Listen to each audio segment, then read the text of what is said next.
Dove Audio presents Myth, Dreams of the World. Ουρανός και Γαία ήτανε οι πρώτοι κυβερνήτες του κόσμου και οι γονείς των κύκλοπων, των γίγαντων και των τίτανων. Από δύο τίτανους, Χρόνος και Ρία, γεννηθήκανε παιδιά που αργότερα αποδειχτήκανε οι θεοί.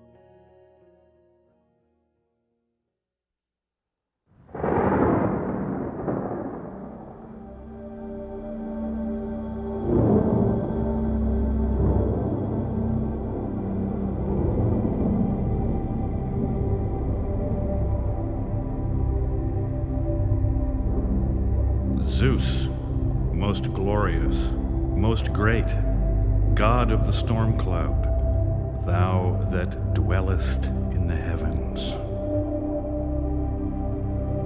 Zeus, regarded as the supreme ruler of the world, was charged particularly with the responsibility for the sky. As Father Sky, he gave day and night to men, sent the snow and the rain, and caused the winds to blow and the dark storm clouds to gather. The lightning with the crash of thunder that followed was but an expression of his wrath.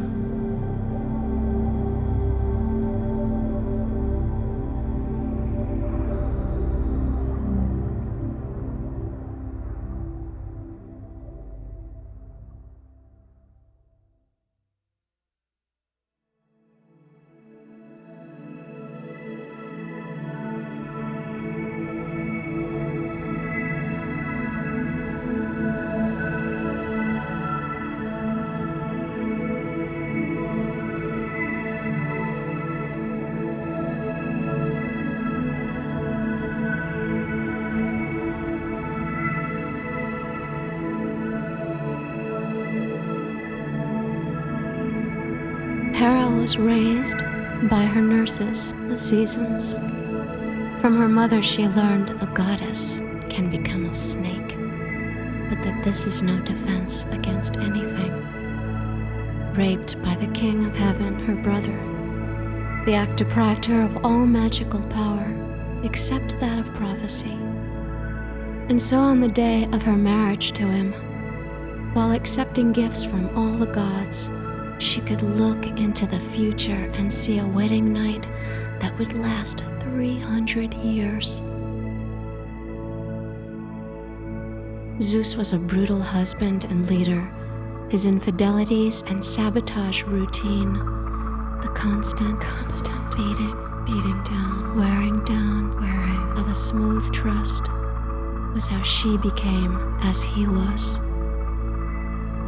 Ruthless and vindictive, she missed no opportunity to undermine him. The children she bore were conceived in his absence. Her many betrayals were devious, although not very effective.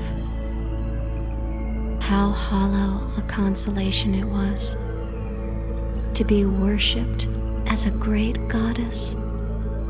The protector of marriage and women had no sympathy or compassion for her sisters, the lovers and victims of her husband. She sought a vicious revenge against them too. Zeus responded in kind.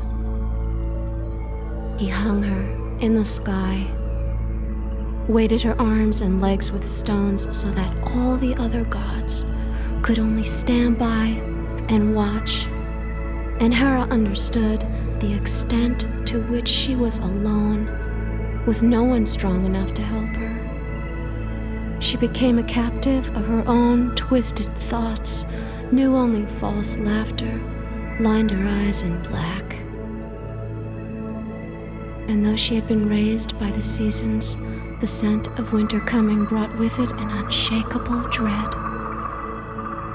And her withered spirit became so confused and human that she mistook her own aching soul for the heart of a god.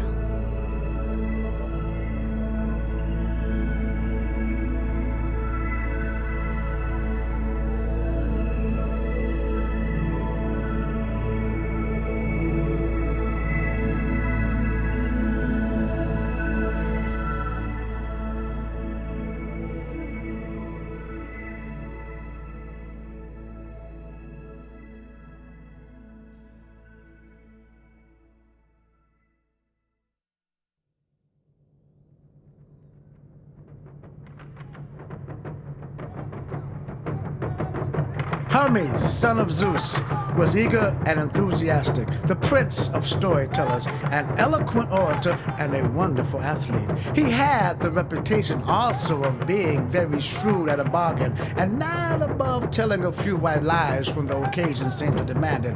The Greeks also worshipped him as the god of shepherds, the protector of heralds and travelers, and as the guide of souls in their journeys to the lower worlds. But it is as messenger to the gods that he is chiefly remembered today. Hermes was only a few hours old, so the myths say, when he walked out of the cave on Mount Selene in Arcadia, where he was born, to see whether he could find anything interesting to do. Just outside, he found a tortoise, from the shell of which he straightway constructed a lyre. Although very crude in shape, this was the first instance the Greeks thought of a marked tendency in this god toward inventiveness, and an illustration of his practical bent of mind. The babe was born at the break of day, and ere the night fell had stolen away Apollo's herds. The god was extremely fond of playing jokes and very skillful in avoiding unpleasant results from them. He was still an infant when he conceived the notion of stealing some of the cattle belonging to his brother Apollo. Choosing a time when the owner was away, he not only drove off the animals, but killed and roasted 2 of them. Apollo was very angry and could obtain satisfaction only by securing the aid of Zeus.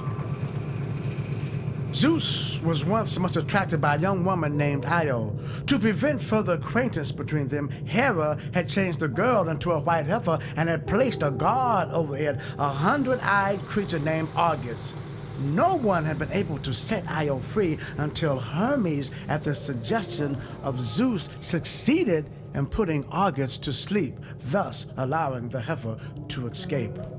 Like all of Hermes' ideas, his plan on this occasion was very clever. He began by telling an interesting story.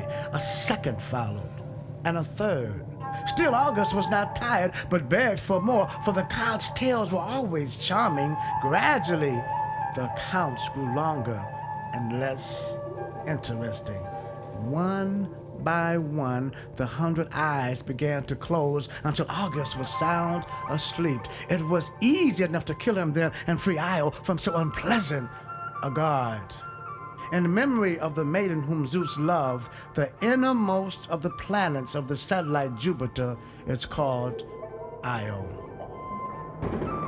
Foot-feathered Hermes appeared sublime beyond the tall treetops, and in less time than shoots the slanted hailstorm, down he dropped toward the ground, but rested not stopped. One moment from his home, only the sword he with his wand-like touched, and heavenward, swifter than sight, was gone.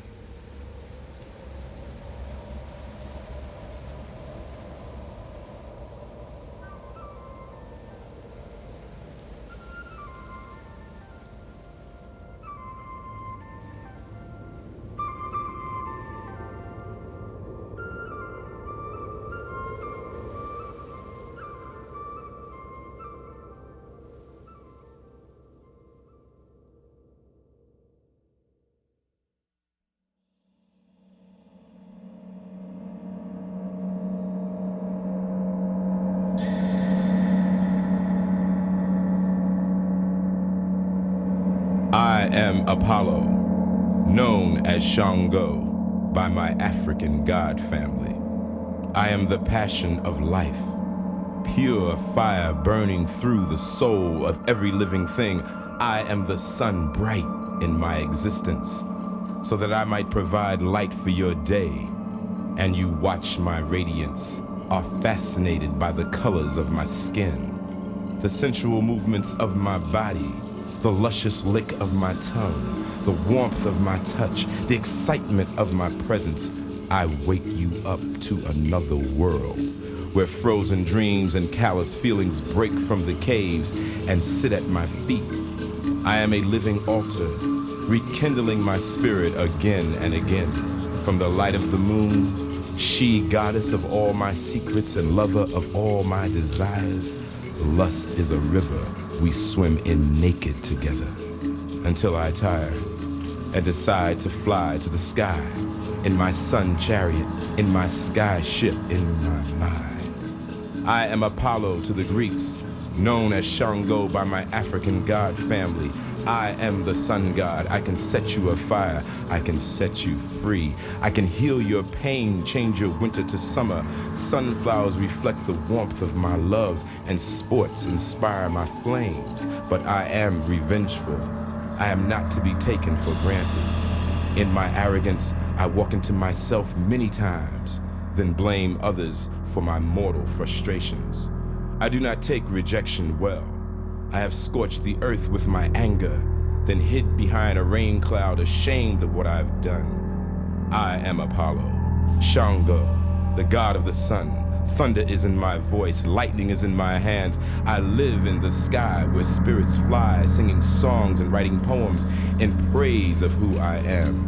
For I am the one who gave Midas his touch, Daphne her laurels, slayed the monster, and forged the human body into a beautiful work of art. You have only to look into my eyes to see tomorrow, if you are brave enough. I will answer your questions and make your wishes come true, for I am Apollo, known to many as Shango, the sun god.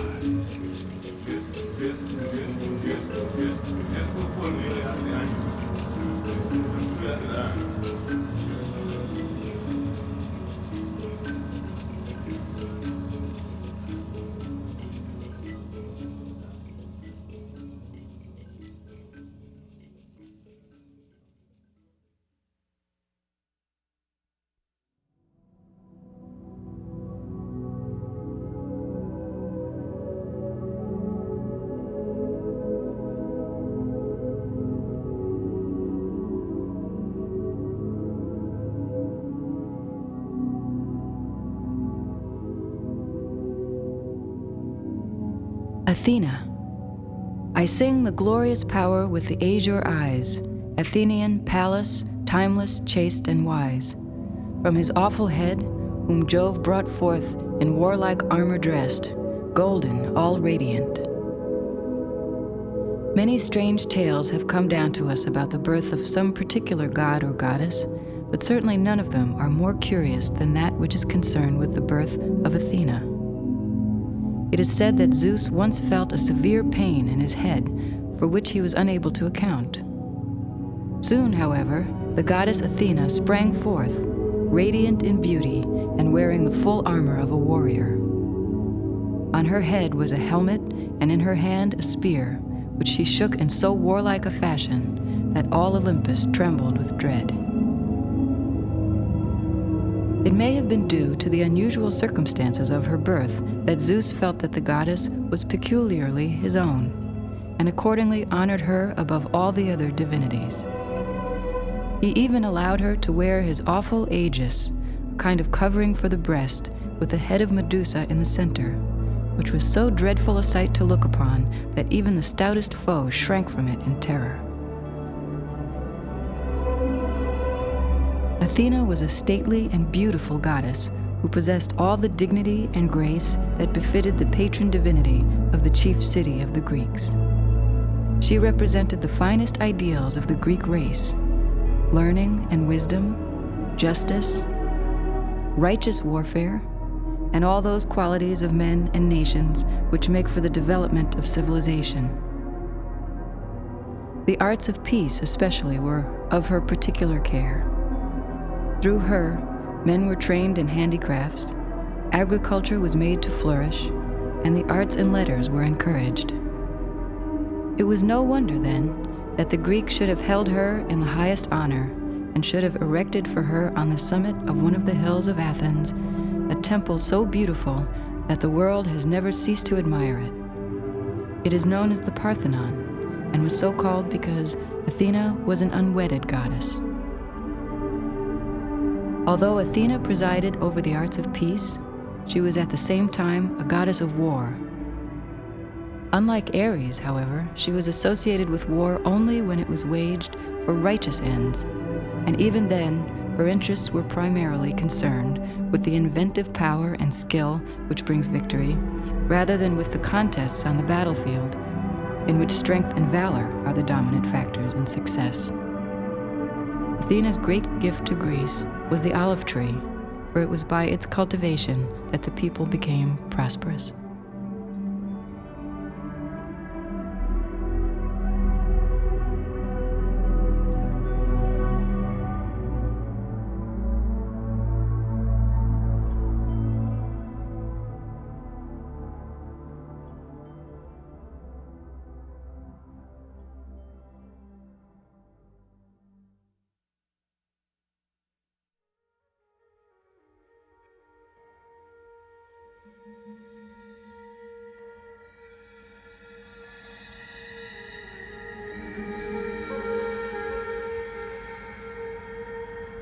Thrill with lissome lust of the light, O man, my man. Come careering out of the night of Pan, Io Pan, Io Pan, Io Pan. Come over the sea from Sicily and from Arcady. Roaming as Bacchus, with fauns and pards and nymphs and satyrs for thy guards, on a milk-white ass, come over the sea to me, to me. Come with Apollo in bridal dress, shepherdess and pythoness. Come with Artemis, silken shod, and wash thy white thigh, beautiful God, in the moon of the woods, on the marble mount, the dimpled dawn of the amber fount. Dip the purple of passionate prayer in the crimson shrine, the scarlet snare, the soul that startles in eyes of blue, to watch thy wantonness weeping through the tangled grove, the gnarled bole of the living tree that is spirit and soul and body and brain. Come over the sea, Io Pan, devil or god, to me, my man, my man. Come with trumpets sounding shrill over the hill. Come with drums low muttering from the spring. Come with flute and come with pipe. Am I not ripe? I who wait and ride and wrestle with air that hath no boughs to nestle my body, weary of empty clasp, strong as a lion and sharp as an asp. Come, oh come! I am numb with the lonely lust of devildom. Thrust the sword through the galling fetter, all devourer, all begetter. Give me the sign of the open eye, and the token erect of thorny thigh, and the word of madness and mystery. O Pan, Io Pan, Io Pan, Io Pan, Pan, Pan, Pan, Pan. I am a man. Do as thou wilt, as a great god can. O Pan, Io Pan, Io Pan, Io Pan, Pan. I am awake in the grip of the snake. The eagle slashes with beak and claw. The gods withdraw. The great beasts come, Io Pan. I am born to death on the horn of the unicorn. I am Pan, Io Pan, Io Pan, Pan, Pan. I am thy mate, I am thy man, goat of thy flock. I am gold, I am God, flesh to thy bone, flower to thy rod. With hoofs of steel I race on the rocks, through solstice stubborn to equinox. And I rave, and I rape, and I rip, and I rend, everlasting, world without end. Mannequin, maiden, Maenad, man, in the might of Pan. Io Pan, Io Pan, Pan, Pan, Io Pan.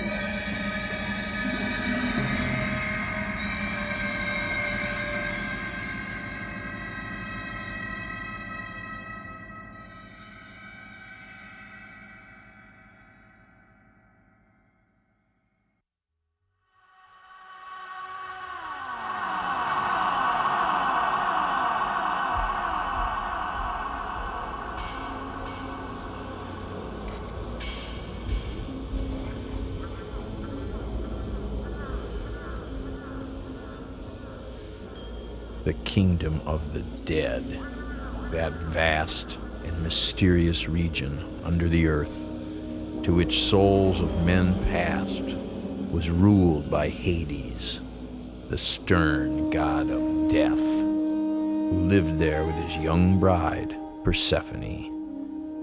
Hades was both the god and the place where the good were rewarded and where the lives of the wicked became a miserable dream.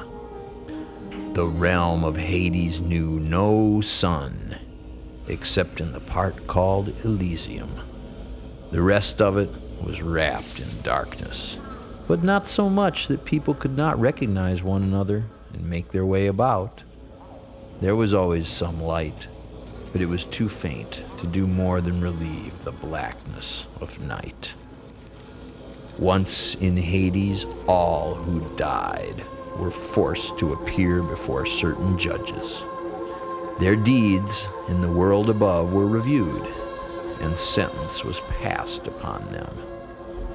The souls were then assigned to their proper places in Hades, some to suffer in Tartarus, and others to dwell happily in Elysium, while those whose lives had not been conspicuous, either for good or for evil, were condemned to wander aimlessly about, knowing neither pain nor pleasure. In Tartarus, one could hear the clanking of chains, the blows of whips, and shrieks and cries of anguish. Each punishment was unique. Tantalus, son of Zeus, once betrayed one of the gods' secrets. He was sent to Tartarus and tortured by having food and water ever before his eyes, but always just out of his reach. Elysium was set apart as the abiding place of those whose lives in the upper world had been above reproach, although even these had to undergo purification until they had been freed from the last strain of mortal life. Only the souls preeminent in virtue and greatly loved by the gods were allowed to enter Elysium.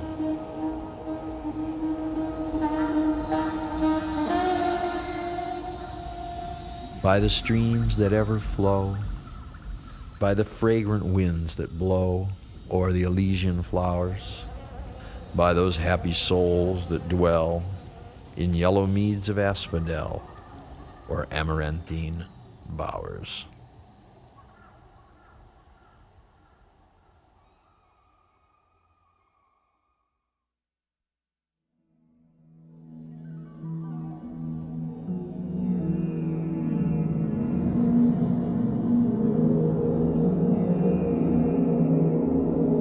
Artfully adorned Aphrodite, deathless child of Zeus and weaver of wiles, hitching up your chariot.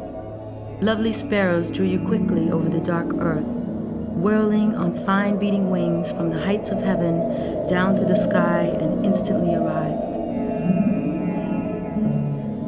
Aphrodite was not only beautiful beyond words, but in addition, she possessed all the charms and graces associated with womanhood.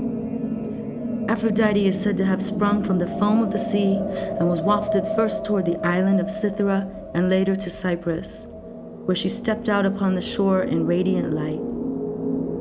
Here the seasons welcomed her, and clothing her in jewels, took her to the shining palace upon Mount Olympus, and there introduced her to the divinities of heaven. Lo, this is she that was the world's delight.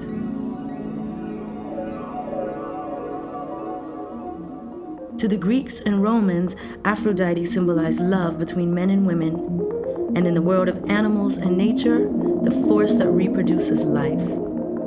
Her worship, therefore, was universal, and her altars heaped with roses were to be found everywhere. Aphrodite is connected with many love stories.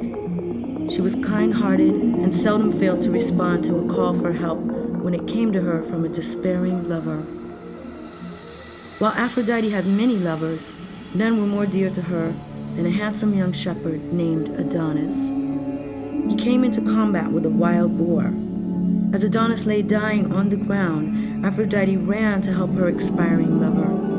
In her haste, she pricked herself on some white roses which chanced to be in her way, whereupon these flowers turned red, blushing with shame because they had been the cause of such an accident to the lovely goddess.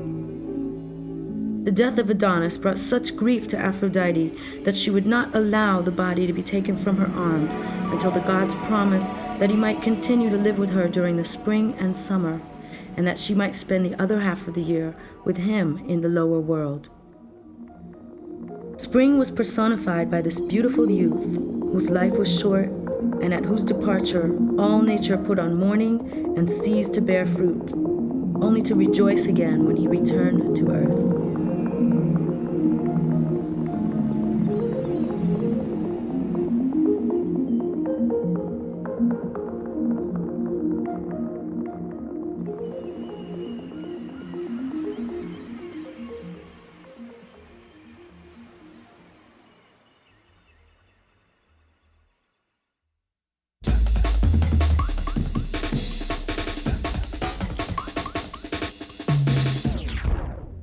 Eros was the son of Aphrodite and constantly attended her.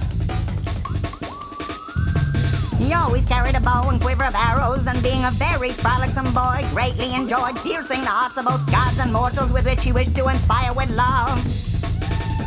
The arrows which he used on these occasions were tipped with gold, but he had others tipped with lead. The latter, far from making persons fall in love, produced exactly the opposite effect.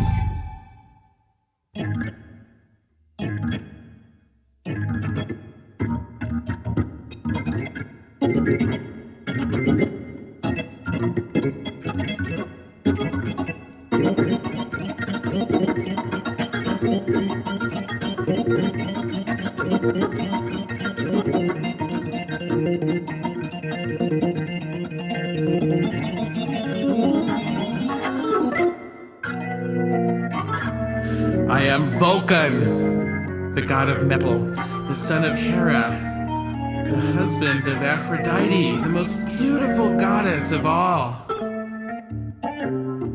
I was born on Mount Olympus, but not of beauty that the other gods possessed. My road was to make the world a beautiful place, with the skills I had been given from birth.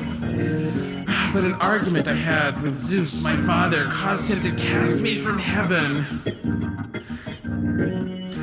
Thrown by angry Jove, sheer over the crystal battlements. From morn to noon he fell, from noon to dewy eve.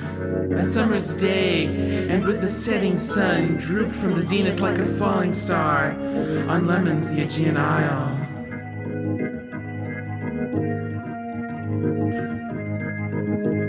Mortals came to my rescue. My legs were broken, but not my spirit. I was lame, but I was alive. Prometheus, a true friend, brought me the gift of fire, and with this sorcerous light in a cavern of the earth, I taught mortals the magic of fire and steel, of form and substance, the adornments of life and death. I gave man civilization, showed him how to build palaces and cities, how to tear them down. I am Vulcan, the god of metal, the anchor of the earth cast into the sea. I am a blacksmith, the eternal hammer, beating out the course of man's destiny. You can see my light as bright as the sun, and sometimes when I have worked too much and shown no gratitude, I erupt, and hot lava overflows from my mouth. My anger can cause the earth to tremble. Often I am seen with a scowl on my face. Not even the gods can say they've seen me smile. Oh, but I am not completely still. Although I have created beautiful handmaidens out of gold to do my bidding, there is only one who can melt the ore from around my heart, and she is Aphrodite. Her beauty makes me smile, and the scent of her skin saturates my soul. The grace of her walk causes flowers to bloom. When she passes by, Aphrodite, how blessed I am. A blacksmith working in the fire of darkness underneath the earth, to awake each day to her morning glow, and to know that only I hold the keys to her heart. I am Vulcan, the god of metal, the weaver of steel.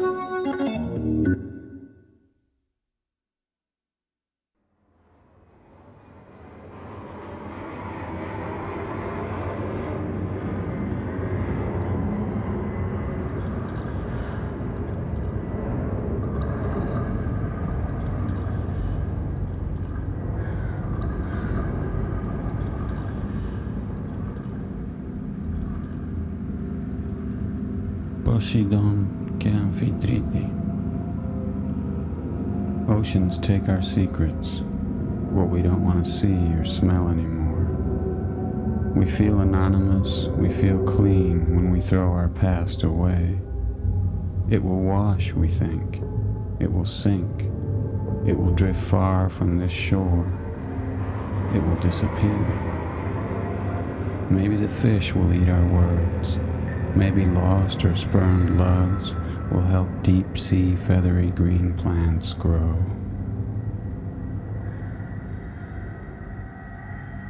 No north matters and west is east, neither above nor below south. They roll over on the swells and forget themselves, floating on a sea littered with broken oars and scraps of sails. They'll hang on chains around teenage necks, long after sinking, piece by piece, away from the moon. 9 days and 9 nights of rain. All those horses, all that crying, you would rather go for a swim. He wanted bigger love. Had to have it like he had to dream himself to sleep. Sailors sacrifice, women are ashamed. You got religion, they get blamed.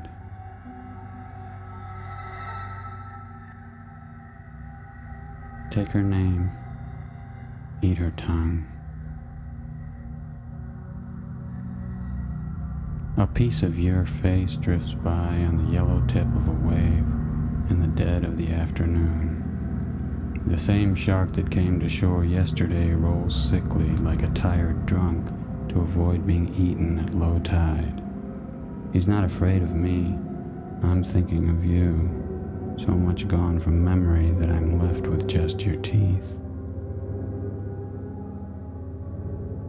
Now and again I find myself walking on the wet, hard-packed sand, looking for exotic messages in the creeping, reaching water that just misses touching my toes. Sometimes there's something clear and obvious, like a fingernail or a plastic bag, though I'll never know for sure who threw them away. Once I found a wedding ring, uncovered by the receding tide. I didn't touch it. I was already married.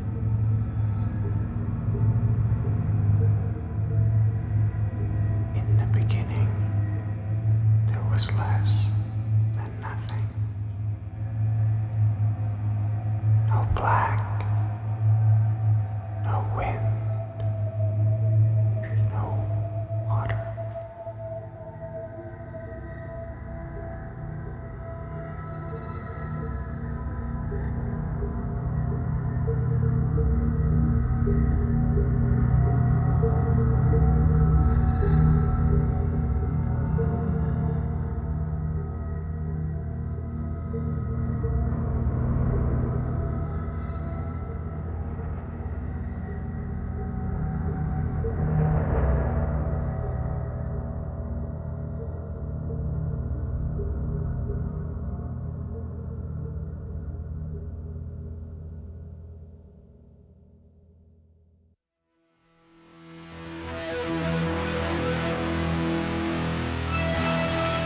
I am the one, Orgasmatron, the outstretched grasping hand. My image is of agony, my servants rape the land. Obsequious and arrogant, clandestine and vain, 2,000 years of misery, of torture in my name. Hypocrisy made paramount, paranoia the law. My name is called religion, sadistic sacred whore. I twist the truth, I rule the world. My crown is called deceit. I am the emperor of lies, you grovel at my feet. I rob you and I slaughter you. Your downfall is my gain. And still you play the sycophant and revel in your pain. And all my promises are lies.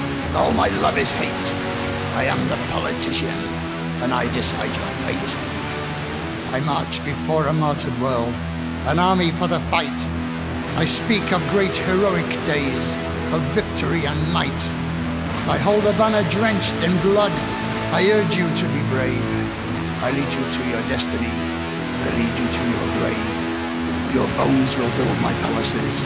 Your eyes will stud my crown. For I am Mars, the god of war, and I will cut you down.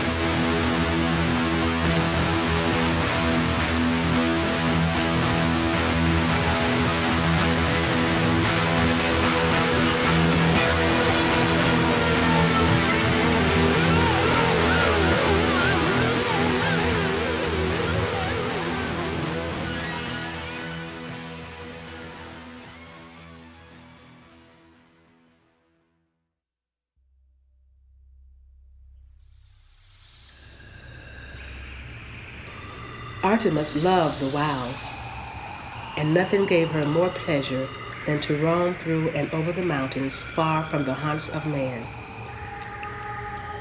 Hunting was her favorite diversion, and it was no uncommon thing for men to hear, far away in the mountains and in the depths of the forest, the baying of the hounds and the cries of the nymphs as Artemis's hunting parties followed in breathless chase the track of the wild boar and the stag. But while fond of hunting, the goddess was at the same time the friend and protector of the wild animals, and avenged any wrong done to them. As an unmarried goddess, Artemis exercised special care over girls, and just as young men regarded Apollo, her twin brother, as their guide and protector, so young women worshipped Artemis and looked to her for help in all their difficulties. When it was time for them to marry and put away childish things, they brought their dolls to Artemis's altar and left them there as a gift for the gracious goddess who had shown them so many kindnesses. Artemis was also looked upon as the goddess of the moon, and in some curious way, she came to be worshipped as a divinity of the lower world. In this connection, she was known as Hecate. Various secret rites associated with magic and ghostly things were performed in the dead of night before her altars.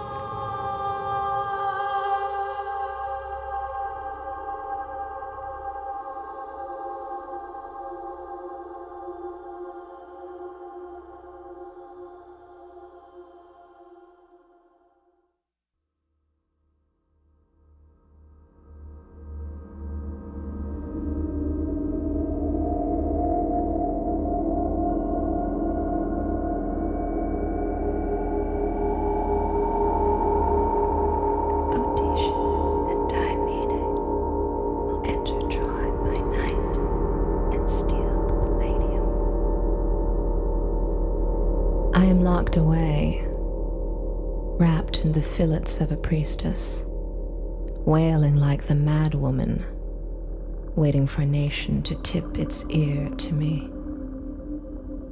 Blessed by Apollo, he could not rescind this wild gift, and so he spat in my mouth when I turned away from him. There began my descent.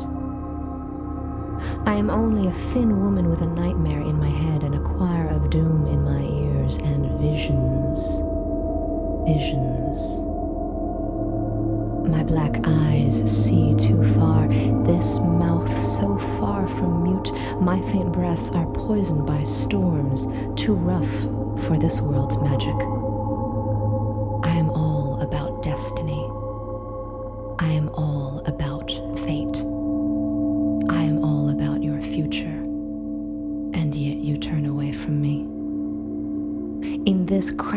tragic land, everywhere I stand is a sacred place, and shadowed. Such terrible pictures play on the backs of my eyes.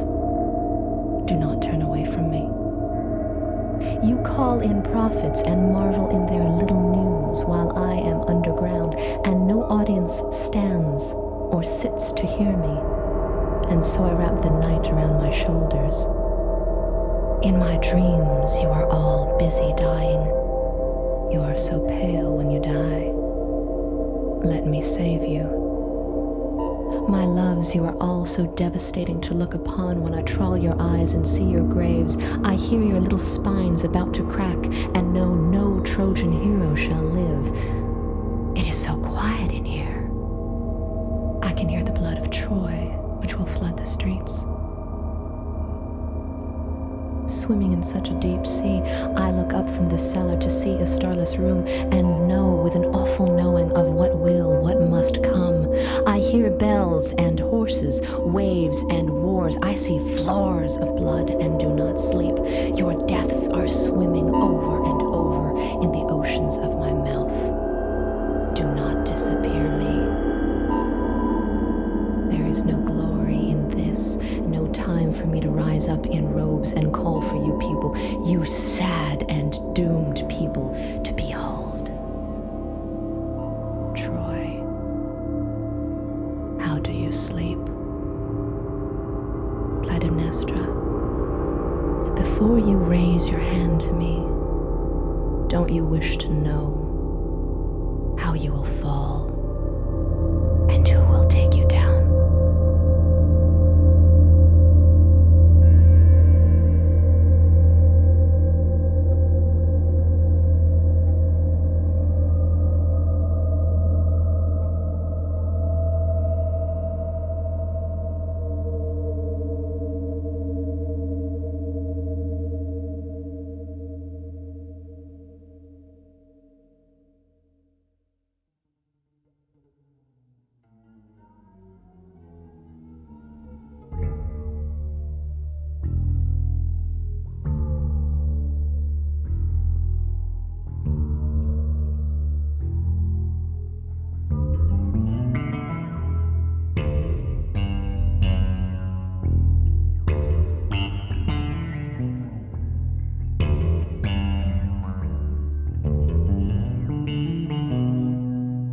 So did he feel who pulled the boughs aside, that we might look into the forest wide to catch a glimpse of fawns and dryad, coming with softest rustle through the trees. A king of thieves had a beautiful daughter named Semele. Unfortunately, she attracted the attention of Zeus and had thus aroused the jealousy of Hera.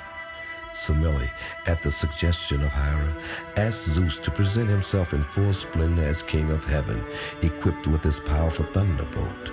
Reluctantly, he appeared to the maidens in all his awful glory, and Semele was instantly burned to ashes by the flame. But Zeus rescued the girl's unborn baby and cared for him as his son. He named the child Dionysus. When Dionysus grew up, he was worshipped as the god of vegetation, who loved the cool, moist place of shady glens and mountainsides, where plants and trees flourished. But it was as the divinity that presided over wine that he was best known. He represented not only the intoxicating power of wine, but its social and beneficent influences. He taught men the culture of the vine, which contributed to the prosperity of the country. He was regarded as the promoter of civilization, a lawgiver, and lover of peace. Dionysus was constantly attended by a train of strange-looking, intoxicated women. They roamed through the woods and mountains, keeping customs from ancient times. Under the influence of religious frenzy, they uttered sharp cries, waved pine cone-tipped wands, and took part in wild and savage orgies in honor of the god. In their ecstasy, they would tear to pieces the wild creatures they met in horrible, bloody feasts. The worship of Dionysus was a duality of beauty and goodness on one side and savage brutality on the other.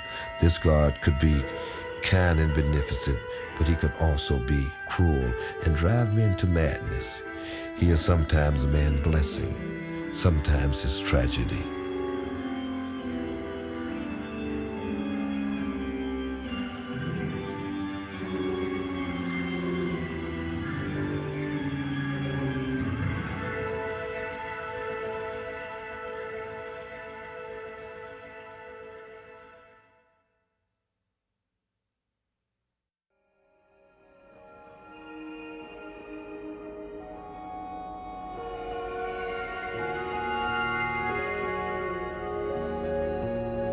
Prometheus was a titan endowed with the power of seeing into the future. He brought the unique gift of fire to man, which raised him far above the animals and made it possible for him to develop the arts of civilization. Zeus, however, did not look with favor upon the race of men and grudged them the use of so powerful an instrument for progress as the heavenly fire. Therefore, when angered by an offense on the part of their champion, Prometheus, he deprived them of this priceless gift. But so great was the desire of Prometheus to further the welfare of man that he was bold enough to steal the fire a second time and bring it down to earth. Zeus was very angry at the theft, and straightway had Prometheus chained to a rock on the wild and rugged Caucasus Mountains. This alone would have been a most cruel punishment, but it was made much more dreadful by the fact that every day an enormous eagle devoured the liver of the Titan.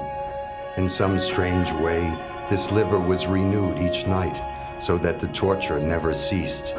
But Prometheus bravely endured the suffering, although it lasted many centuries.